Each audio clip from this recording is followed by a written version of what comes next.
ټولې پیژنئ اول زما دا درخواست دی ټولو دې هلکانو ته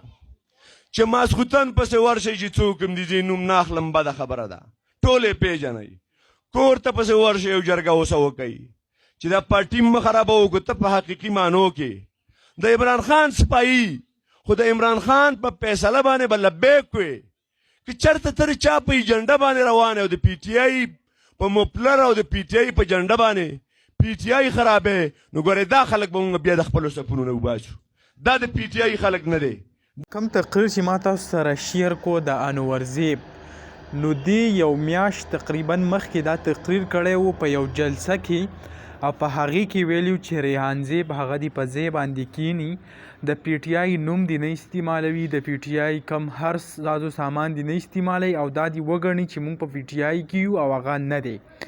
وایي دا دی داسې نه کوي او که چېرې دا کوي نو د خلکو ته هغه انورزیب لګیا دی ورته وایي چې تاسو پسې لاړ شئ د یو جرګې په شکل باندې او په هغه جرګې په شکل باندې هغه پویه کوي چې په قلاره کېنه که ته چا راپاسولی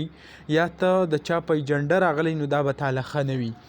خلکو چې کم دی دا ویډیو دونه ډیره زیاته شیر کړه لکه ټیک ټاک وګورئ که هر څه وګورئ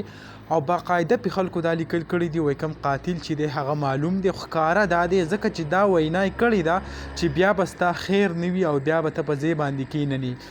بل ما تاسو سره یو ویډیو شیر کړو په هغې کې دا انورزیب چې دی هغه څه جاړي نو خلکو په هغې باندې هم ټول دا کمنټس کړي چې دا د مکر جاړه د کوم مین کردار چې وایي پکې دی نو هغه د دې دی نو ما مخکې هم ویلي بس یې هم وایم چې حکومت له پکار دي چې د دې بھرپور تحقیقات وکړي